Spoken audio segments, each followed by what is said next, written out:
let me go for our second scholarship update. Now, first one was for bachelor students, but we don't really, like, a lot of people are interested in bachelor scholarships, but like we don't get all that many of those. So the rest of these scholarships will be for graduate students.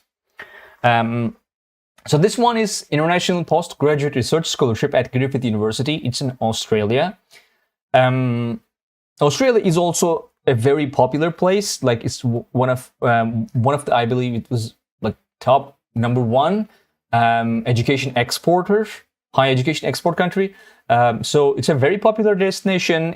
Like but they also see it as kind of like a source of income, which is why they usually, like a lot of universities, Australian universities has very high tuition fees.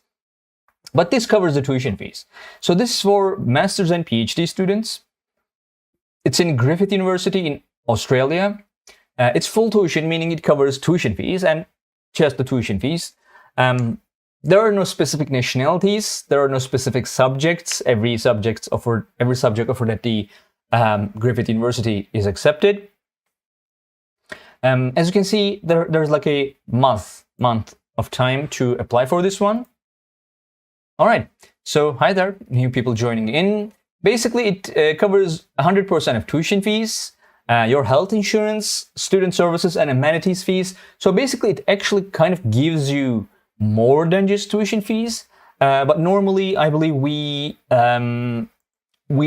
classify full funding scholarships. How much the fees, tuition fees? Let's see how much the tuition fees. You can just click on the university and go to the university's page. Like we have like our page for the university, and you can see the tuition fees here. 22, 30, 35,000 US dollars. This is Australian dollars, by the way. This is the US dollar equivalent. So, which is kind of typical for universities in Australia. Like usually they have not as high as a lot of American schools, maybe even like Canadian schools, but like this is pretty much kind of typical for Australian universities. And as you can see also, now this is in Brisbane, Australia. From our page for the university, you can also go and actually see the scholarships by going here. As you can see, there are 6 scholarships in total. You can just click here to go and see the scholarships the university has.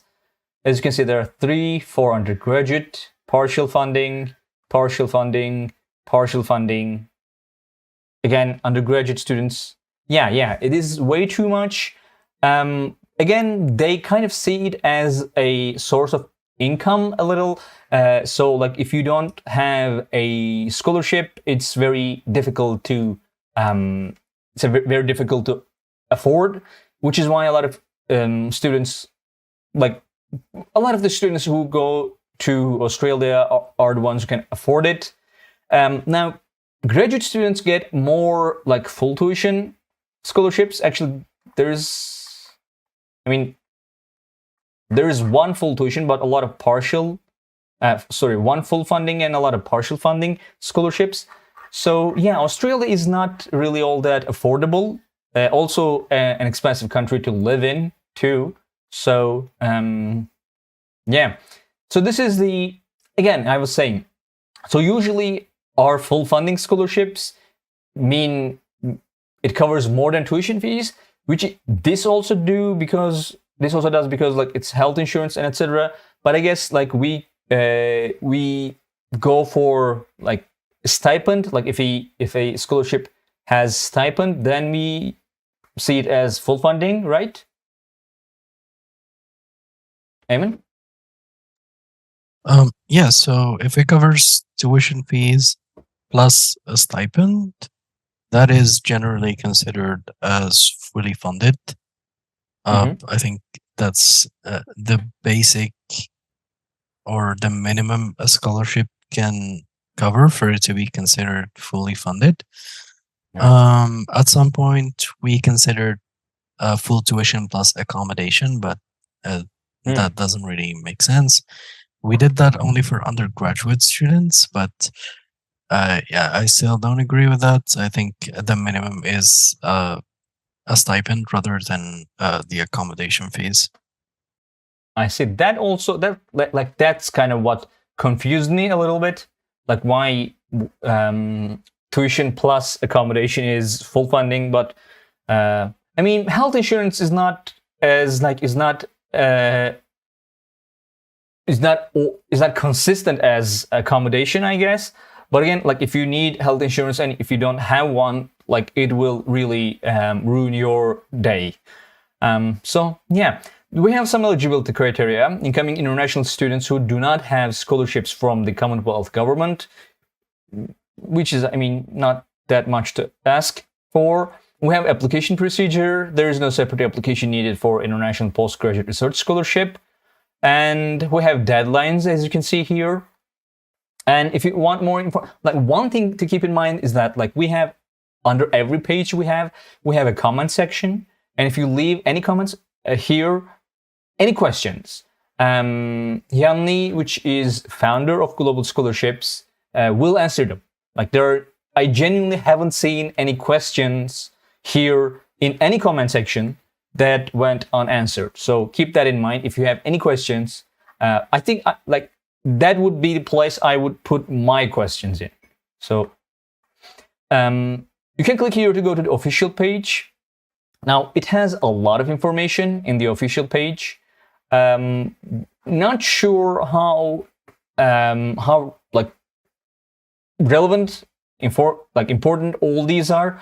As you can see, we have like key dates, how to apply. You can click here to go for like new applicants, current candidates, and then we have quite a lot of information for like eligibility here, like selection process. We have benefits, which is removes the liability of the awardee to pay program tuition fees for the tenure of the award. And then allowances. Following ancillary costs of undertaking the HDR program are provided under the terms of this scholarship. Cost of a standard overseas student health cover. So like if you are planning to study in Australia, this I think you need to familiarize yourself with this one, which is their like basic health insurance coverage. Yeah, this is pretty much it. Like we have conditions, we have consideration, living allowance. Refer to the research degree scholarships for information on living allowance scholarships that are usually awarded in conjunction with this scholarship. So it's not a part of this scholarship. Keep that in mind. Yeah, this is pretty much it. Amy, do you want to add anything about this scholarship? It's kind of straightforward. It is, yes. Well, one thing to keep in mind, it's a research scholarship. And even on their page, they say that you can apply a maximum of 2 times in a 5-year period. So people might have to apply more than once to be considered. There is like a ranking process, and probably applying the second time would give you priority in ranking. But it wouldn't be as important as your academic achievements. So it's quite competitive, and that's why it's offered throughout a 5-year period. And students have the option to apply within that 5 period 2 times. Yeah, I don't think it's like the standard kind of scholarship that people go for upon admission. Probably it's one that you most likely go for later on, maybe after your first year, second year. You can apply, and then if you don't get it, maybe apply again the next year or on your last year. Yeah, so this is not just one of those scholarships that you go for at the time of admission.